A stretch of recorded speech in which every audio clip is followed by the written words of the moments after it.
Hati kami limpah dengan ucapan syukur di tengah badai, di tengah musim yang tidak baik-baik saja. Kami punya Tuhan yang tetap baik. Kami punya Tuhan yang tetap memelihara, membela, menolong kami. Kami tenang karena Tuhan beserta kami. Kami tenang karena Tuhan membela kami. Kalau dulu Tuhan bela, hari ini Dia pasti bela. Kalau dulu Tuhan buka jalan, hari ini Dia tetap buka jalan. Tuhan tidak pernah berubah dulu, sekarang, sampai selama-lamanya. Thank you for your presence of God. Terima kasih untuk hadirat-Mu. Terima kasih untuk kemurahan-Mu. Terima kasih boleh melawat kami melalui para tim worship leader di tempat ini, melalui para pengerja. Terima kasih berkenan memberkati gereja ini Tuhan. Bahkan terima kasih Engkau boleh menempatkan hamba di mimbar yang kudus ini, untuk boleh menceritakan isi hati Tuhan, menyampaikan rencana Tuhan dalam hidup kami. Hamba terbatas, kiranya Engkau memakai hamba-Mu dengan kuasa Roh Kudus yang tanpa batas, agar kata kalimat yang keluar menusuk ke dalam hati umat-Mu, memberkati mereka. Agar pulang dari tempat ini, mereka yang datang dengan air mata pulang bawa senyuman dari surga. Mereka yang datang dengan beban, mereka pulang bawa kelegaan dari surga. Mereka pulang mengetahui bahwa sekalipun keadaan belum berubah, tetapi Tuhan sudah tolong kami. Allah Roh Kudus, Engkau disambut di tengah-tengah kami. Berbicaralah atas setiap kami. Di dalam nama Tuhan kami Yesus Kristus, setiap kita, Kerinduanku Church cabang Kelapa Gading, yang siap diberkati firman Tuhan, sama-sama dengan iman kita boleh katakan amin. Kita berikan kemuliaan, tepuk tangan yang dahsyat. Silakan duduk kembali saudara. Terpujilah nama Tuhan yang telah mengumpulkan saudara dan saya. Dan hari ini kita akan belajar Bapak Ibu, saya beri judul Living Prayer, doa adalah senjata terbaik kita. Sama-sama bilang sama saya, doa adalah senjata terbaik kita. Yuk kita baca kompak, semangat 3, 2, ya. Doa adalah senjata terbaik kita. Banyak berdoa, banyak mukjizat. Sedikit berdoa, sedikit mukjizat. Pengen kuat dalam hidup ini, kuatlah dalam doa. Pengen hebat dalam hidup ini, hebatlah dalam doa. Mari sama-sama kita akan belajar kebenaran firman Tuhan. Mari kita lihat kebenaran firman Allah, Daniel 10 ayat 9 dan ke-13. Kitab Daniel 10 ayat 9 dan ke-13. Hari ini saudara akan mendapat pengajaran mengenai lebih dalam lagi mengapa doa kita tidak dijawab oleh Tuhan. Daniel 9 ayatnya, Daniel ke-10 ayat 9 sampai dengan ke-13. Yuk saya baca ayat 9, saudara baca ayat 10, demikian seterusnya. Lalu kedengar suara ucapan, dan ketika aku mendengar suara ucapannya itu, jatuh pingsanlah aku, terkelungkup dengan mukaku ke tanah. 10 silakan. Ayat yang ke-10, Daniel 10 ayat yang ke-10, ayat yang ke-10. Bos yang megang slide, mau gue salipin? Yuk, Daniel 10 ayat yang ke-10 kita baca 3, 2 ya. Tetapi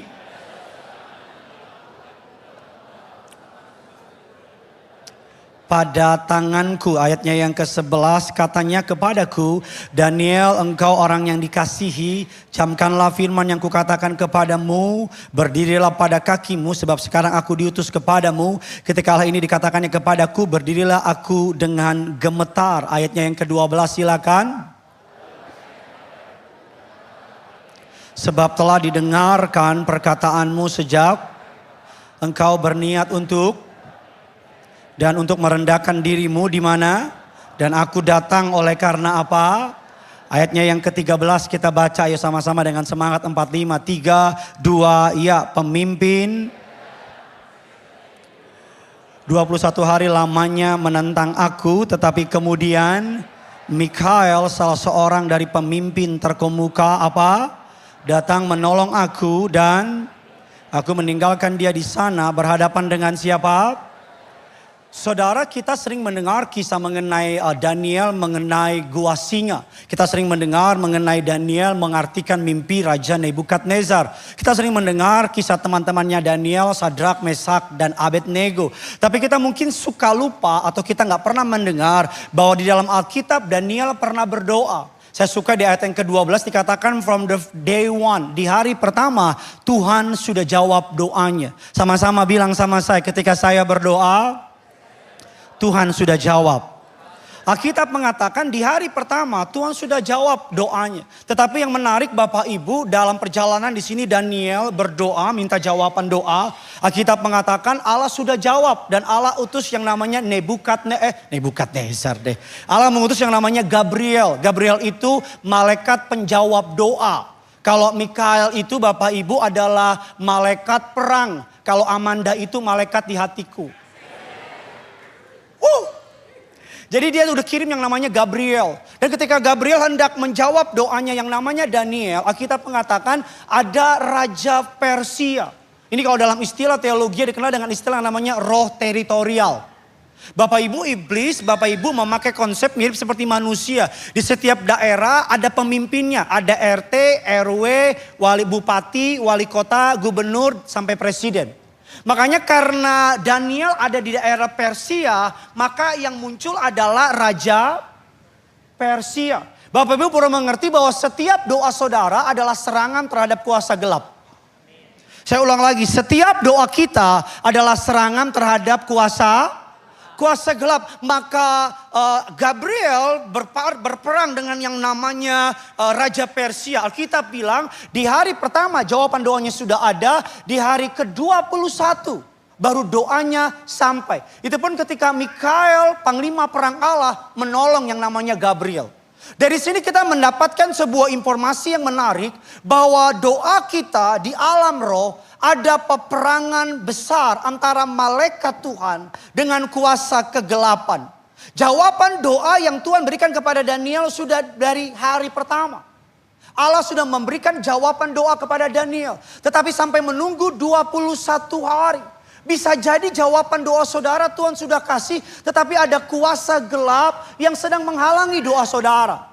Bisa jadi jawaban yang saudara sedang minta Tuhan sudah kasih. Dari sisi surga udah done, udah selesai. Tuhan sudah bilang aku granted, aku jawab, aku kasih kemenangan kepada orang itu. Tetapi 21 hari kemudian baru terjadi jawaban. That's why hari ini kita akan belajar Bapak Ibu. Bahwa yang kita musuhi itu bukan suamimu Bu. Yang kita musuhi itu bukan istrimu Pak. Tapi yang kita musuhi adalah roh yang mengendalikan suamimu. Yang kamu musuhi itu bukan bosmu yang nekan kamu. Tapi yang kamu musuhi itu adalah roh yang mengendalikan bosmu. Karena iblis pengen kita benci manusia. Padahal sesungguhnya manusia digerakkan oleh roh di belakang mereka. Biar saudara bisa ngerti ini dulu. Ini saya nggak marah-marah, saya ngomong dengan nada C. Soft spoken, lemah lembut dan tidak marah. Tapi saya pengen saudara mengerti kebenaran ini. Bahwa kamu tuh jangan benci sama suamimu. Tetapi roh di belakang suamimu yang berperan. Kamu jangan benci sama istrimu. Tetapi roh di belakang istrimu yang berperan. Kamu jangan marah sama anakmu. Tetapi roh di belakang anakmu yang berperan. Saya nggak marah sama jemaat yang diam. Tapi marah kepada roh yang bikin jemaat diam. Mari kita akan belajar lebih dalam lagi. Kita lihat kebenaran Efesus 6 ayat yang ke-12 dan ke-13. Sama-sama yuk kita baca. Saudara mau cerita sama saudara, puji Tuhan. Jemaat kita, gereja kita terus bertumbuh dalam anugerah Allah saudara. God is good, to God be the glory. Efesus 6, 12, 13. Kita baca sama-sama. 3, 2, ya. Karena tetapi melawan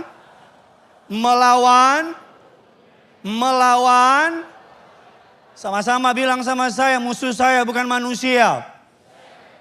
Sama-sama bilang sama saya, roh di belakang manusia itu. Kalau bosmu suka neken kamu, jangan benci bosmu. Benci roh yang kendaliin bosmu. Kalau suamimu jatuh terus dalam dosa, jangan benci suamimu. Ya boleh dikit deh. Tapi benci roh yang kendaliin suamimu. Sama-sama bilang sama saya berada dalam medan perang. Nah ini beneran, kita berada di medan perang. Secara kasat mata kelihatannya everything's good, peace, damai. Tapi di medan perang setiap hari iblis mengadakan raker. Rapat kerja. Dan iblis cabang kelapa gading sudah bidik rumahmu. Sudah bidik karirmu. Sudah bidik kesehatanmu. Sudah bidik pelayananmu. Memang saudara pikir iblis senang kamu maju? Memang kamu pikir iblis senang lihat keluargamu harmonis? Iblis berharap setiap hari kejatuhan sama kehidupan orang percaya. Iblis berusaha membatasi kita berdoa karena iblis tahu hanya doa orang percaya yang membatasi iblis bekerja. Saya ulang lagi, iblis berusaha membatasi kita berdoa. Karena iblis tahu hanya doa orang percaya yang membatasi iblis bekerja. Makanya ketika orang Kristen tidak berdoa, iblis leluasa Pak. Makanya ketika orang Kristen tidak berdoa, iblis main dengan sukacita. Makanya ketika orang Kristen tidak berdoa untuk rumah tangganya, iblis masuk ke rumah tangga itu. Karena iblis tahu yang stop iblis adalah doa orang percaya. Yang melindungi keluarga orang percaya adalah doa orang. Doamu dapat membatasi pekerjaan iblis. Doamu dapat membatalkan pekerjaan iblis. Doamu dapat mengalahkan iblis. Tetapi kalau kamu gak berdoa ya pasti kalah dong bos. Kalau kamu gak pernah berdoa, kalau cuman andalin ini terus nih, gak pakai ini sama ini.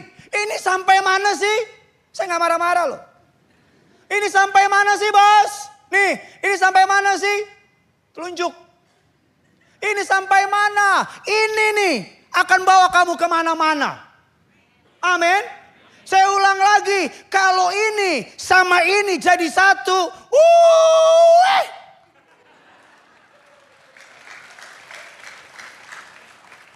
Mirip Om Gilbert. Iya gak? Kalau ini sama ini satu. Kalau ini sama ini jadi satu. Lu kurang tulus. Mari kita akan belajar, ada 3 kebenaran yang saya bagikan sama saudara. Colek kiri kanan saudara, katakan ini keren banget, bilang saudara. Palsu kerenmu saudara. Mari kita akan belajar, ada 3 kebenaran yang ingin saya bagikan sama saudara. Yang pertama, bagaimana kita memiliki doa adalah senjata terbaik orang percaya. Yang pertama adalah pray with awareness. Berdoa dengan sebuah kesadaran. Kesadaran apa? Bahwa kita in the middle of war. Kita di tengah-tengah peperangan Bapak Ibu. Setiap hari iblis mengasah senjata. Setiap hari iblis memakai orang buat jatuhin kamu. Setiap kali kenapa kita perlu berdoa setiap saat? Karena masalah bisa datang tiba-tiba. Alkitab katakan sekonyong-konyong angin topan melanda mereka. Kamu yang hari ini lala berpikir gak ada masalah. Iblis bilang tunggu tanggal mainnya. Ya, setiap hari iblis ngintip kita Pak. Dia ngintip kita Pak. Dia sekarang lagi di luar Pak. Ada beberapa yang di dalam sih. Yang lagi khotbah lihat HP itu ada iblisnya itu. Jangan kau sembunyikan HP-mu lontong. Langsung ini. Iya, iblis ngintip kita Pak. Iblis bilang jangan diganggu. Gideon lagi teriak-teriak. Nanti Gideon udah gak teriak. Iya. Berdoa dengan penuh kesadaran bahwa kita di medan peperangan. Bapak Ibu kalau kita tahu ada satu kuasa yang pengen kita jatuh, maka kita akan waspada. Alkitab mengatakan iblis seperti seekor singa mengaum-ngaum mencari mangsa yang dapat ditelannya. Saya suka terjemahan Indonesia bilang gini, mencari mangsa yang dapat ditelannya. Artinya apa? Ada yang dapat ditelan, ada yang tidak dapat ditelan adalah mereka yang berjaga-jaga. Ya tapi cocok lah. Yang berdoa dan berjaga. Mari kita buka Efesus 6 ayat yang ke-18. Kita baca sama-sama. 3, 2, ya dalam. Berdoalah. Di dalam apa? Roh dan. Dengan. Yang tak putus-putusnya untuk. Saya suka banget Alkitab bilang gini, berdoalah setiap waktu di dalam roh. Pray with awareness, bukan berdoa dengan emosi. Tahu kan emosi? Cuman marah-marah doang. Tapi berdoa dengan roh artinya mengerti betul bahwa Tuhan sedang buat apa. Ngerti betul kalau kita lihat suami kita marah-marah, jangan kita bilang kami patahkan roh marah-marah. Kita lihat suami kita marah kenapa? Oh bosnya tekan dia. Yang kita doain bukan marahnya tapi bosnya yang ngerti bilang amin dulu. Yang kita doakan bukan marahnya bos. Kalau kita lihat bos kita tekan kita, kita bukan doain bos kita. Kita lihat, oh bos kita ditekan sama orang lain. Itu yang disebut dengan pray with awareness. Doa dengan pemahaman. Yang saya takut, ini sumber masalahnya yang kamu bom di sini. Bisa ngerti? Ini yang menjadi akarnya yang kamu serang di sini. Kamu doanya pakai emosi doang, nggak pakai dituntun Roh Kudus. Kamu doanya cuma marah-marah doang, nggak dituntun sama discerning spirit. Kamu cuma ngincer buahnya, padahal akarnya yang perlu kamu selesaikan. Berapa waktu yang lalu istri saya kena batuk Bapak Ibu.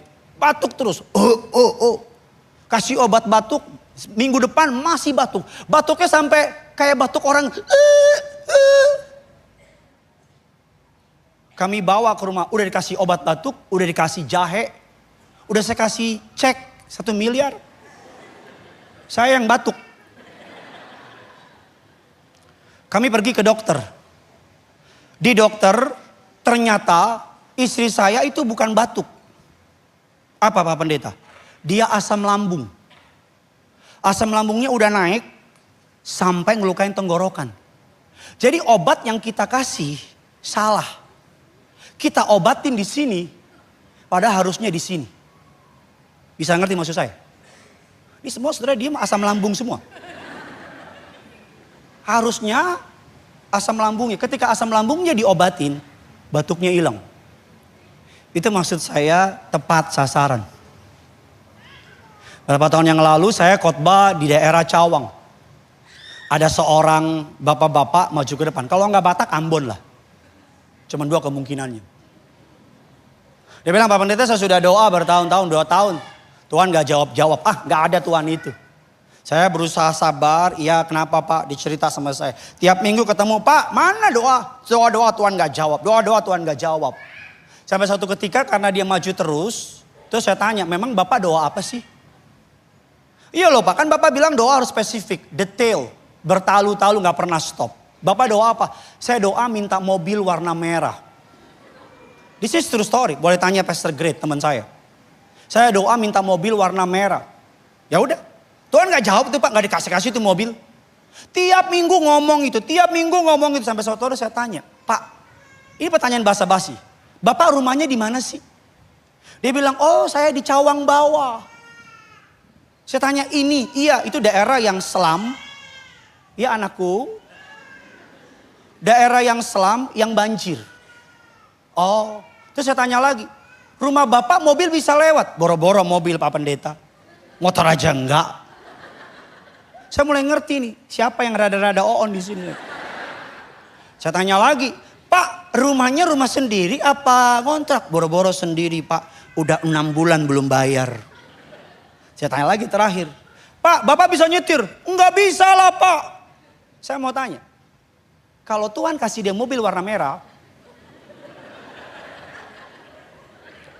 Mau taruh di mana tuh mobil? Saya mau tanya, harusnya orang ini doa minta apa? Otak.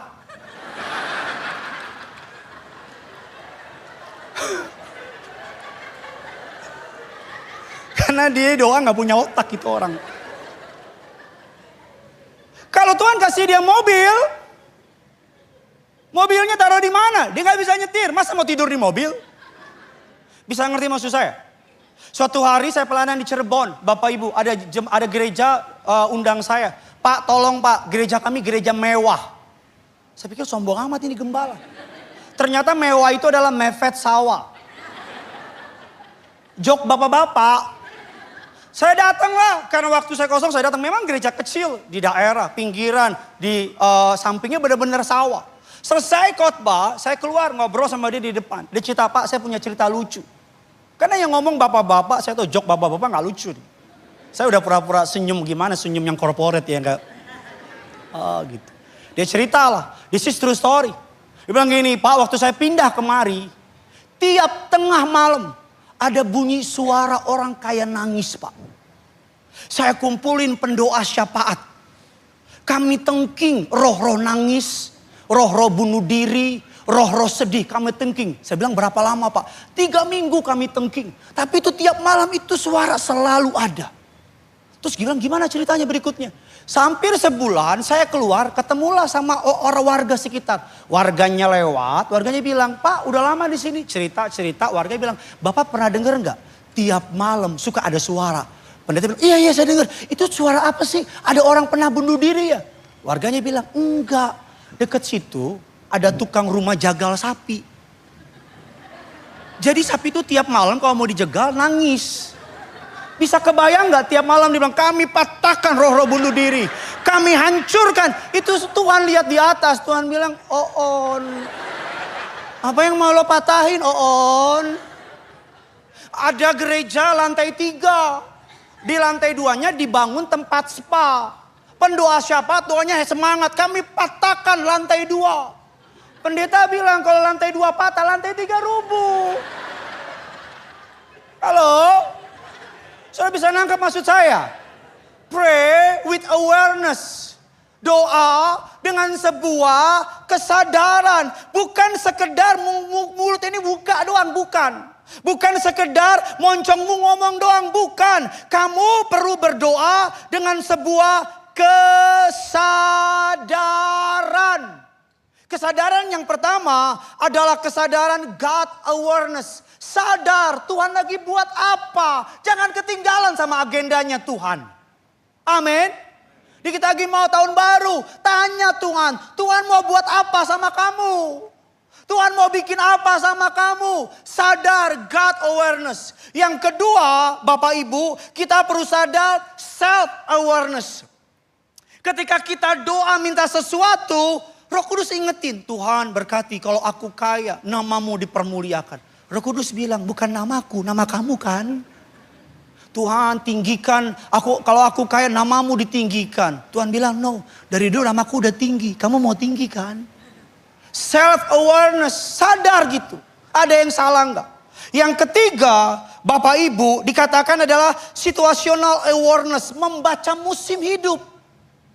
Kita tahu nih, kita kan anak Tuhan, kita baca musim hidup. Tuhan lagi buat apa ya? Tuhan lagi bikin apa ya? Biar doamu tuh gak main asal doa aja. Di mana-mana saudara kalau orang mau perang, orang kirim intelijen ke negara musuhnya, betul tidak? Intelijen dikirim atau kalau orang mau gerebek saudara, tiba-tiba depan saudara udah ada tukang bakso aja. Tapi polisi yang nyamar misalnya. Dan seterusnya. Intelijen akan memberikan informasi detail agar ketika saudara mau attack, saudara attacknya tepat. Roh Kudus adalah intelijen yang Tuhan berikan kepada kita. Kalau ada orang Kristen intelijen namanya, yang ke gereja cuman setahun 2 kali Natal sama Paskah. Kok kamu jarang muncul? Saya intelijen gak boleh sering kelihatan. Yang pertama Bapak Ibu adalah doa dengan awareness, dengan kesadaran. Kita harus tahu. Yang kedua Bapak Ibu kesukaan saya. Bagaimana supaya doa kita tajam. Supaya doa kita hebat, dahsyat. Kita perlu mengerti bahwa kita berjuang dari kemenangan. Bukan meraih kemenangan. Tuhan sudah menang. Sama-sama bilang sama saya, Yesus sudah menang. Tetapi maksud Yesus sudah menang sama seperti bangsa kita sudah merdeka. Kita suka dengar pembina upacara bilang mengisi kemerdekaan. Yang kedua bagaimana kita bisa memiliki doa sebagai senjata terbaik kita. Yang kedua adalah fasting. Intensifies the power. Bahwa puasa menajamkan doa itu. Puasa menguatkan doa itu. Hampir semua agama di muka bumi ngajarin soal puasa. Muslim, Buddha, Hindu, Yahudi ngajarin soal puasa. Hampir semua dokter sepakat puasa itu baik buat badan. Betul tidak? Puasa. Bahkan Yesus pun juga berkata puasa. Puasa di dalam Alkitab Bapak Ibu gak makan untuk alasan spiritual. Bukan gak makan supaya diet, itu bukan puasa. Makanya disebut dengan istilah doa puasa. Kalau cuman puasa gak doa itu namanya nahan lapar. Doa puasa. Early church, gereja mula-mula itu mereka puasa seminggu 2 kali. Rabu dan Jumat. Perbedaan puasa orang Kristen sama orang di luar Kristen bedanya apa? Kalau di luar Kristen menekankan nahan lapar, nahan minum. Nahan lapar mah gampang, gak punya duit aja. Tapi dalam kekristenan puasa bukan nahan lapar. Tapi apa? Merendahkan diri di hadapan Tuhan. Bertobat, mengakui kesalahanmu. Itu puasa menurut Kristen. Puasa dalam kekristenan Bapak Ibu tidak menyebut tanggalnya, durasinya. Kalau puasa tapi ngomongin orang, mendingan ke Lapo deh, pesan babi panggang. Kalau puasa jelekin orang, mendingan langsung makan deh. Tapi puasa yang dimaksud di dalam Alkitab, Bapak Ibu, adalah merendahkan diri kita. Merendahkan diri kita. Puasa, Bapak Ibu, bukan sekedar menahan diri, tetapi menyelaraskan diri kita. Puasa bukan berusaha mempengaruhi Tuhan, tapi menyelaraskan diri kita sama Tuhan. Katakan amin. Ada dalam Alkitab puasa Esther 3 hari. Ada dalam Alkitab puasa Daniel 21 hari. Ada puasa yang paling top, Yesus 40 hari. Kalau nggak disuruh jangan lakuin. Kamu ingin kenal Tuhan, 40 hari kamu nggak makan, nggak minum. Kamu bukan hanya kenal Tuhan, kamu jumpa Tuhan. Nanti kalau doa, Tuhan aku merasakan hadiratmu, Tuhan bilang, oh so sampai ngana kata Tuhan. 40 hari nggak makan, nggak minum. Kalau Tuhan nggak suruh, don't do it. Don't do it. Puasa bukan buat pamer-pamer. Orang kalau puasa matanya lemes, bibir pecah-pecah, susah buang air besar. Atau lagi puasa nih. Alkitab bilang upahnya udah dapet. Betul tidak? Tapi Alkitab mengatakan, Bapak Ibu, puasa bukan how to get more from God, tapi how to give more of ourselves to God. Puasa bukan minta lebih sama Tuhan, tapi memberikan diri kita lebih kepada Tuhan. Saudara mau tahu nggak kenapa Yesus sebelum memulai pelayanan 40 hari dia puasa? Saudara mau tahu nggak kenapa? Kenapa Yesus sebelum dia memulai pelayanannya yang dahsyat itu, dia 40 hari puasa? Karena Yesus tahu bahwa seseorang yang tidak bisa mengendalikan dirinya, tidak mungkin mengendalikan panggilannya. Saya ulang lagi. Kenapa Yesus 40 hari puasa sebelum memulai pelayanannya? Karena Yesus tahu seseorang yang tidak bisa mengendalikan dirinya tidak mungkin mengendalikan panggilannya. Never, nggak mungkin. John Piper mengatakan demikian. If you cannot say no to your stomach, you will struggle to say no to your sin. Kalau kamu nggak bisa bilang enggak sama yang namanya es puter di mall, maka kemungkinan besar kamu juga gak bisa bilang enggak sama perempuan di kantor yang godain kamu. Kalau kamu gak bisa bilang enggak sama Indomie malam-malam, maka kemungkinan besar kamu bisa bilang enggak sama orang yang nawarin korupsi. Kalau sama kampung tengah saja kalah, apalagi mau menang sama daging. Puasa, Bapak Ibu, prayer membuat kita terkoneksi sama Tuhan. Tapi puasa membuat kita ke-disconnect sama dunia. Saya ulang lagi. Doa membuat kita terkoneksi sama Tuhan. Puasa memutuskan koneksi kita sama dunia. Amin. Kita jadi lebih sensitif sama Tuhan. Kita jadi lebih tajam sama suara Tuhan. Kita jadi lebih ngerti Tuhan mau buat apa. Kita jadi lebih paham. Karena kenapa? Daging kita mute, roh kita dibangkitkan oleh Tuhan. Amin saudara. Pak Pendeta gimana puasa yang paling gampang? Kalau saudara mau malam hari puasa, makan terakhir jam 7 misalnya, atau jam 8. Besok pagi buka jam 3. Kalau kuat jam 5. Boleh nggak jam 6? Boleh jam 6 kalau kuat. Bukanya kapan? Bebas, jangan nungguin bunyi-bunyi itu. Nanti jam 6 kau tunggu bunyi, udah buka. Ya. Kalau kamu Pak Pendeta, saya kuatnya puasa jam 1 siang boleh nggak? Jam 7 malam saya makan terakhir, boleh. Tapi saya jam 7 malam terakhir makan terakhir, saya suka bangun jam setengah 1 Pak Pendeta. Terus buka jam 1, mantap. Pak Pendeta, dokter bilang saya nggak bisa puasa Pak Pendeta, badan saya nggak boleh puasa. Bagaimana cara saya puasa yang benar Pak Pendeta? Istri saya puasa sosial media. Sosial medianya sama dia di log out, dihapus. Dia kalau main sosial media bisa 2 jam sehari. Dia ganti dengan doa 2 jam itu. Saya puasa main catur, saya suka main catur. Di sini ada yang suka main catur, angkat tangan. Orang Batak palsu nggak suka catur. Coba yang suka catur, bisa main catur, angkat tangan. 1, 2, 3, 4, 5, 6, 7, 8. Saya mau bikin cup, saya mau tuh anggotanya dulu. Saya kalau main catur sehari secara simultan 2 jam. Kalau lagi pengen puasa itu catur saya nggak main. 2 jam yang saya pakai baca Alkitab. Renungin firman Tuhan. Bapak Ibu, di dalam istilah bahwa kedokteran demam itu bukan penyakit. Tapi demam itu Bapak Ibu adalah sebuah tanda bahwa tubuh kita sedang membunuh kuman atau yang namanya bakteri dalam tubuh kita. Demam bukan penyakit. Ketika tubuh kita ada kuman, maka tubuh akan memanaskan. Sehingga demam atau kuman, virus di dalam mati, betul tidak? Ya kan saudara? Nah di dalam konsep Alkitab, puasa itu menaikkan suhu panas badan kita. Suhu iman kita.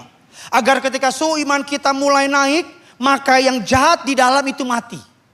Kuman, virus itu mati. Kita buka ayatnya. Biar saudara bisa lebih mengerti apa yang ingin saya maksudkan. Mari sama-sama kita lihat Kisah Rasul. Ayatnya yang ambilkan saja ayatnya. Mari sama-sama kita baca saudara. Kisah Rasul 28 ayatnya yang ketiga. 28 ayatnya yang ketiga. Sama-sama kita baca. 3, 2, 1, iya.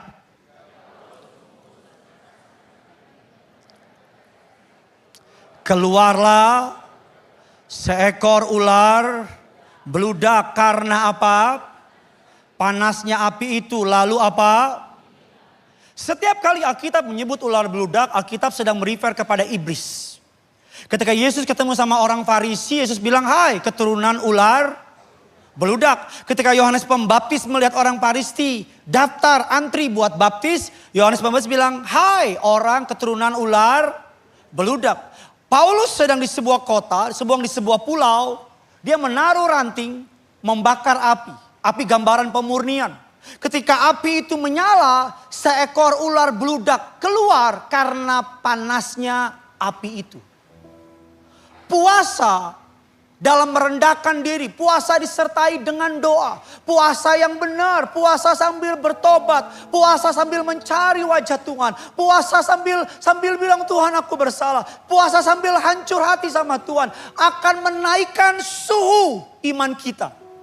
Sehingga yang kotor, sehingga yang najis, sehingga yang jorok, sehingga yang tidak benar akan mati. Ular-ular beludak dalam hidup kita akan keluar. Ketika kita mulai puasa. Ketika kita mulai merendahkan diri dengan berpuasa dan berdoa. Ular-ular beludak itu akan keluar. Yang najis akan keluar. Bukan saja secara fisik badan kita detox. Tapi roh kita juga detox. Puasa akan menjernihkan jiwamu. Kamu akan lihat kristal clear. Nanti pergantian tahun kalau boleh hari-hari pertama ambil waktu buat puasa. Saya tahu puasa di awal-awal hari tahun itu nggak mudah. Karena makanan enak biasanya kumpul semua di situ. Puasa. Saya tulis dalam slide saya. Prayer connects you to God. Fasting disconnect you to the world. Doa membuat kamu terkoneksi sama Tuhan. Puasa memutuskan koneksimu sama dunia. Sama seperti saudara naik mobil. Naik mobil. Dari Jakarta ke Bandung. Sepanjang perjalanan mobil kamu terkoneksi sama radio Jakarta. Betul tidak? Semakin kamu mendekati Bandung, radio Jakarta makin hilang. Betul? Ini saudara pernah punya radio, punya mobil, punya kan? Kita dari Jakarta, awalnya radio Jakarta kuat. Betul? Tapi ketika kita mulai mendekati kota Bandung, radio Jakarta mulai betul? Dan radio kota Bandung mulai masuk. Ketika kamu berdoa dan berpuasa, merendahkan hidupmu sama Tuhan, merendahkan hatimu sama Tuhan, kamu cari wajahnya, kamu sungguh-sungguh rindu sama hadiratnya, pelan tapi pasti dunia yang selama ini masuk nih, pelan tapi pasti kamu mute daging kamu. Daging kamu mulai mute, pelan tapi pasti suara dunia mulai samar-samar. Suara Tuhan mulai masuk. Jangan masuk tahun kayak orang polos gak jelas. Masuk aja tanpa tanya Tuhan, apa rancangan Tuhan bagimu di awal tahun. Apa panggilan Tuhan bagimu di awal tahun. Ada apa di awal tahun. Doa, puasa. Doa, puasa. Puasa akan menajamkan sensitivitas kita sama Tuhan. Puasa yang benar akan membuat kita bisa dengar Tuhan ngomong apa. Tuhan mau buat apa. Tuhan mau bikin apa. Karena daging kita mulai kita matikan. Roh kita mulai kuat. Amin. Dan yang ketiga, bagaimana supaya doa kita, Alkitab mengatakan dahsyat, berkemenangan. Doa adalah senjata terbaik orang percaya. Yang pertama, berdoa dengan sebuah kesadaran. Kita di tengah medan peperangan. Ada iblis yang pengen jatuhin rumah tanggamu. Ada iblis yang pengen nurunin karirmu. Doa, doa, doa. Makanya Yesus bilang tetaplah berdoa. Makanya Alkitab katakan jangan berhenti berdoa. Doa, doa, dan doa, dan doa. Yang ketiga dikatakan bagaimana supaya kita bisa mengalami kehidupan doa yang dahsyat. Perseverance secure the victory. Ketekunan menjamin kemenangan. Apa maksudnya Pak Pendeta? Efesus 6 ayat yang ke-18. Dalam segala doa dan permohonan berdoalah setiap waktu di dalam roh. Berjaga-jagalah dalam doamu itu dengan permohonan yang apa? Yang apa? Tak putusnya. Doa yang konsisten menentukan hasil akhir. Daniel tidak tahu ada apa. Hari pertama Daniel berdoa, gak ada apa-apa, tanda apa-apa. Daniel berdoa hari kedua. Hari kedua Tuhan belum jawab, Daniel doa hari ketiga. Hari ketiga Tuhan belum jawab, Daniel doa di hari keempat. Daniel gak tahu from the day one Allah sudah jawab. Daniel gak tahu ada iblis pengen stop doa Daniel. Tetapi Daniel melakukan bagiannya. Kita gak perlu tahu orang mau buat apa sama kita. Kita gak perlu tahu orang ngomongin apa sama kita. Kita gak perlu tahu orang rancangin apa kita. Kalau kamu selalu berdoa terkoneksi sama Tuhan. Orang boleh buat apa sama kita. Tuhan sanggup lindungi kita. Tuhan sanggup bela kita. Tuhan sanggup angkat kita. Bisa lebih dahsyat dari ini tepuk tangannya. Kamu gak perlu tahu orang mau buat apa. Kamu gak perlu tahu orang mau bikin apa. Kamu cuma perlu berlutut dan meminta perlindungan dari Bapa di surga. Amin. Di hari ke-21 Daniel baru tahu. Bapak Ibu kadang-kadang doa bukan soal volume. Kadang-kadang doa bukan soal durasi. Kadang-kadang doa adalah sebuah resistensi. Ketekunan. Nggak dijawab hari ini, saya doa besok. Nggak dijawab besok, saya tetap doa besok. Nggak dijawab bulan ini, bulan depan aku akan tetap doa. Ketika kita pertama berdoa, Tuhan nggak dengar. Dan kedua kali kita berdoa, kita sedang bilang sama Tuhan, aku tetap percaya sama Tuhan. Amin. Yang kedua, ada mukjizat dalam momentum doa. Sama-sama bilang sama saya, momentum doa. Doa Bapak Ibu seperti pohon besar yang kita kapak hari ini. Jatuh langsung gak? Enggak. Tapi pukul terus aja. Enggak jatuh hari ini, pukul lagi. Saya tahu slow but sure. Pohon besar yang halangin kamu. Dalam doamu. Akan Pohon besar yang halangin promosimu. Pohon besar yang halangin karirmu. Pohon besar yang halangin berkatmu. Pohon besar yang halangin pemulihan. Pohon besar yang tutup jalanmu. Kalau kamu tiap hari dengan iman kapak terus doa, doa, doa, doa, doa. Pelan tapi pasti. Bantu saya.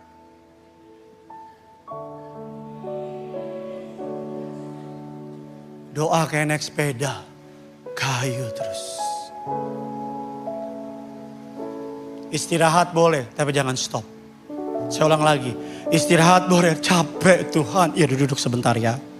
Terus doa lagi. Jangan istirahat terus stop. Pindah sepeda lagi. Ya. Kadang-kadang promosi gak terjadi di gereja. Terjadi di ruang kecil di kamarmu.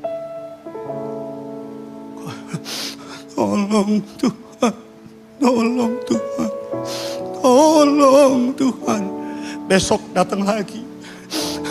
Tolong Tuhan. Tolong Tuhan. Besok datang lagi. Tuhan, aku anakmu Tuhan. Bela aku Tuhan. Bela aku Tuhan. Besok datang lagi. Aduh Tuhan. Tuhan. Tiap hari. Mau orang besar jatuhin saudara. Tuhan akan bilang begini, aku kenal dia. Karena tiap malam dia menghampiri tataku. Mencari wajahku. Karena tiap malam dia masuk ke hadiratku. Berdoa di hadapanku.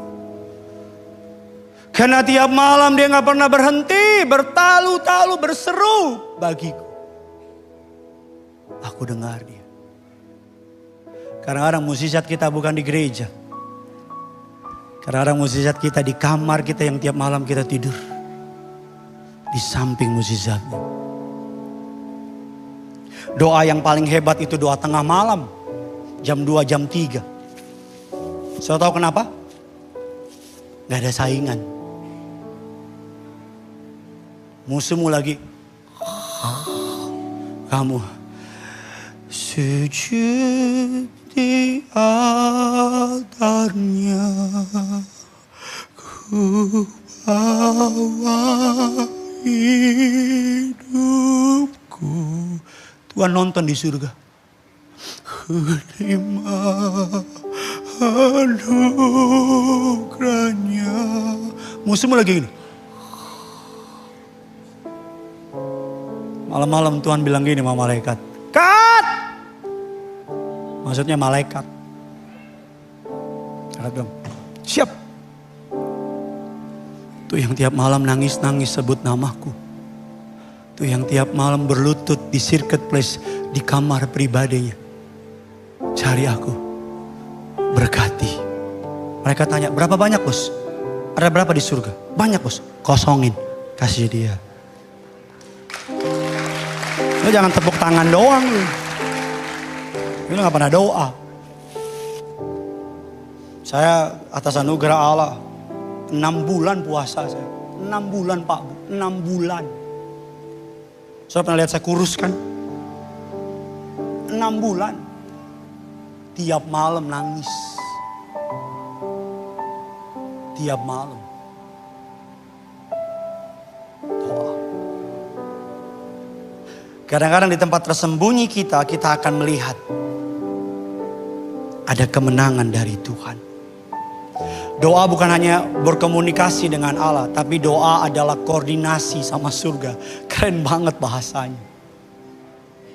Kita sedang atur sama Tuhan. Amin. Dari tempat tersembunyimu, kau akan melihat ada kemenangan yang Tuhan Yesus berikan. 2 langkah praktis dalam doa. Yang pertama, berdoa sekalipun saudara merasa lagi gak mau doa. Sekalipun you don't feel it. Sekalipun lagi gak enak. Aduh lagi gak enak nih. Lagi bad mood nih. Lagi capek nih. Lagi sedih nih. Doa. Justru biasanya doa yang lagi gak enak itu paling enak. Betul tidak? Justru lagi pahit. Gue lagi kecewa. Gue gak bisa doa. Doa. Justru di situ kamu akan melihat Tuhan hebat datang sama saudara.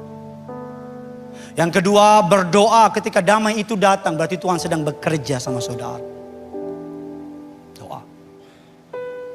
Siapa yang sedang menantikan jawaban doa? Gak usah malu-malu, angkat tanganmu tinggi-tinggi. Kayukan terus kapakmu. Amin. Terus kayu terus sepedamu. Satu yang saya tahu, dalam tempat tersembunyimu kau berdoa. Dalam tempat tersembunyimu kau berdoa, Tuhan akan menjawab dari tempat yang tersembunyi. Mukjizat seringkali datang bukan di gereja, tapi di ruang tersembunyi di rumahmu, di kamarmu, di ruang doamu. Doa saya buat jemaat Tuhan di tempat ini, percaya bahwa Tuhan menyediakan jawaban doa. Public power comes from private prayer. Kuasa di muka umum datang dari doa pribadi kita. Kita tutup Alkitab kita.